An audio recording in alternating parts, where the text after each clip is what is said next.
Hey guys, so I wanted to provide a Branded Eldlich list that I've been working on the last couple of weeks. So now Branded Eldlich was actually meta a year ago exactly.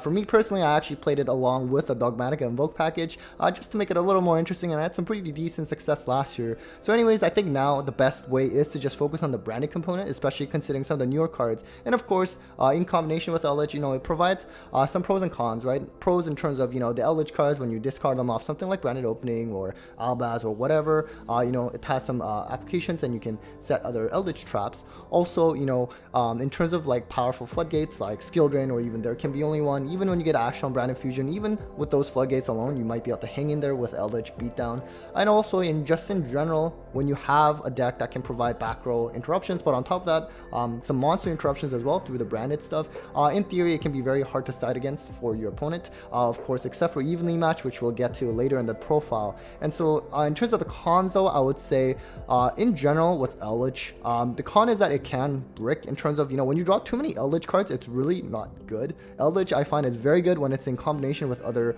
packages, or if it's like pure Eldlich, you have these strong floodgates, which can also hold things on its own. It's just that when you draw too many Eldlich cards, it's really not that great. But anyways, I'll go over the list and, happy to get your thoughts on it. Alright, so starting with the main deck, let's just start with the Eldlich stuff first. So we're going to have the double Golden Lords, which is pretty standard. Now with the Bestials, it can be a little challenging if they do get Bestial away. The triple Sanguine, of course, the best Eldlich card. We're playing the 3 Conch and just the 1 Wakero. Usually this flips between 1 to 2, depending on the build. I decided not to play the triple or double Cursed Eldin. I used to play 2.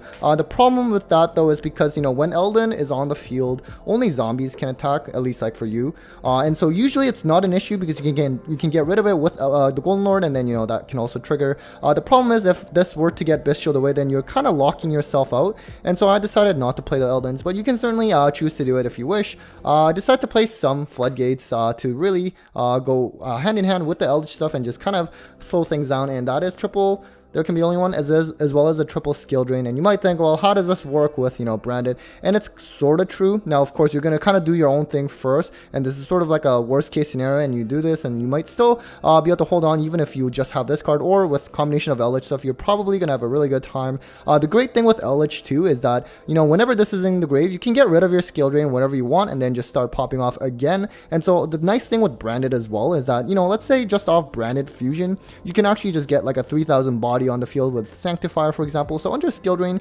branded isn't terrible as long as you're the one in control of when you can flip the skill drain. And then on to the rest of the branded stuff. This is actually pretty similar in terms of, what I already showcased in my branded deck profile that I posted not that long ago. Triple Albaz, triple Aluber, pretty standard at this point. Just the one Tragedy, I'm not going to play Adlib in this build because of, it's already kind of tight and I'm already on a 50 card list. Just the one Quem, and still playing double Cartesia. I was originally trying with just one because, I'm missing with the Eldritch stuff, but at the same time, I felt like I still had kind of room for it, and I found double Cartesia to be really important in branded lists nowadays that I decided to do it. Just the one Merc, as well as, of course, the Shrouded Dragon to get things started, as well as the Bestial cards just to get you access to branded Lost. And then, of course, we have the triple Branded Fusion, triple Branded Opening. This card's nice with the Eldritch stuff because now you can always discard like your Golden Lord or your Eldritch traps, and so they're not a complete neg at all because you can always set like a different golden land trap, for example. The Branded Red as well as the Branded Lost, of course, and then triple Nadir Servant. So I'm not playing Cross on this because it is a 50 card list. I'm honestly just going to eat Ash, and it's fine. Again, you have something like Skill Drain that you can sort of slow things down. You have the Eldritch stuff. And that's one of the things with Curse Elden that can get kind of nice because for some reason, I have no idea why, but some people will Ash the Curse Elden on the first ad, in which case, you have Branded Fusion, that's great. So that's one of the considerations for Curse Elden. But again, I didn't want to lock myself out too much. We're going to have the triple Fusion deployment. Again, still really important, even if it's a branded variant. Rather Foolish and the Gold Stark. Just to get you started. Triple Super Poly is something that I'm still running. I really, really love this card if you haven't noticed by now. I think it's really great.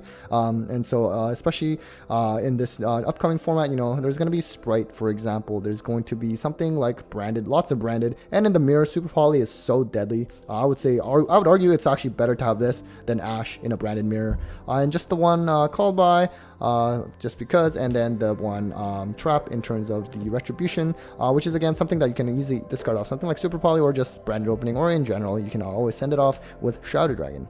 So onto the extra deck, and it's primarily still the branded stuff that drives it, but you do have to play at least one link, I find, in an Eldlich variant, just because, you know, this is more so just for like your Golden Land traps, just to get in the grave, and sometimes you might be off, but fine with just a Lena. The problem is sometimes, let's say you only have like a skill drain that's really keeping you alive, and you know, you just have the Golden Land traps, and at that point you really need access to a Golden Lord when you're just trying to play under skill drain. So Link Spider is there for that.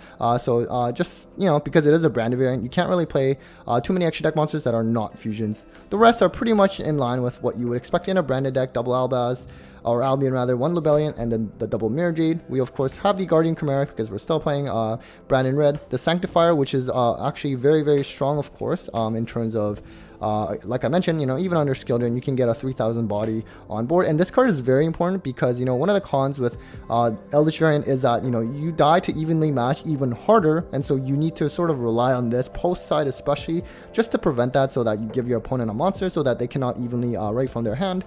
The Rinbrum, I'm still playing it just to have that threat there in terms of if you have an Albaz and Grain. One Granule. I was originally trying two of this instead of like one of these links, just because, you know, alright, instead of linking away the Golden Lord, maybe just fuse it away with the Cartesia, because Golden Lord is a light monster, as well as all your Golden Land traps are also light monsters, which is kind of nice. But at the same time, I decided, you know, maybe I shouldn't rely too hard on having access to Cartesia just to get that, you know, Golden Lord Engrave, for example, which sometimes is really important. Your Super Poly stuff, Garura, Mud Dragon, as well as Dragonrider Despia, that's not going to change. And I'm still playing this Lulu. Originally, I was actually testing also something you can do if you want is play Ash Dragon instead, and then also play, you know, at least one Ecclesia as well as the one Dogmatica Punishment, because you are playing triple Nadir's Servant. And so that's something I used to play in, you know, in my last year's variation, and it's good. The only thing though is, you know, because of how branded has changed in terms of how much you can fuse on your opponent's turn as well, the Dogmatica Punishment extra deck lock can be a lot more detrimental now than it was, you know, let's say a year ago. So that's why I decided not to go with that route in terms of Ecclesia and Punishment, and instead I upped the number on, you know, the Cartesia, for example, to 2 and something like that. So it's all up to you. Those are options that are available. Just want to bring that up. And then finally onto the side deck, Kaiju 4D Towers. We do have Skill Drain though, which sometimes might work depending on the kind of towers that you're dealing with. But all in all, you know, Kaiju is always nice. As I explained in my regular branded deck profile, you know, I really like having a light just so it's easier to go into Mirror Jade with the Albaz that you might have. And also, if you are playing Branded High Spirits plus Sprint, then this can, being a machine, can technically come up. So I decided to actually, I was not going to do Gimmick Lock at all. But the thing is, like I mentioned earlier, because we die harder to evenly match with an Eldlich variant, because, you know, we're back row deck.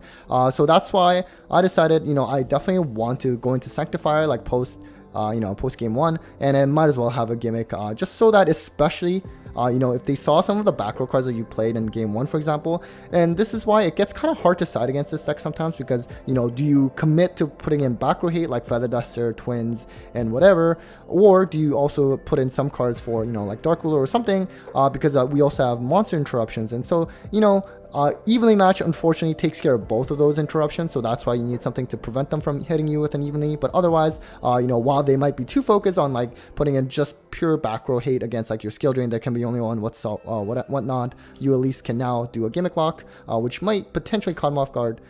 Triple Dark Lure just because it's generic.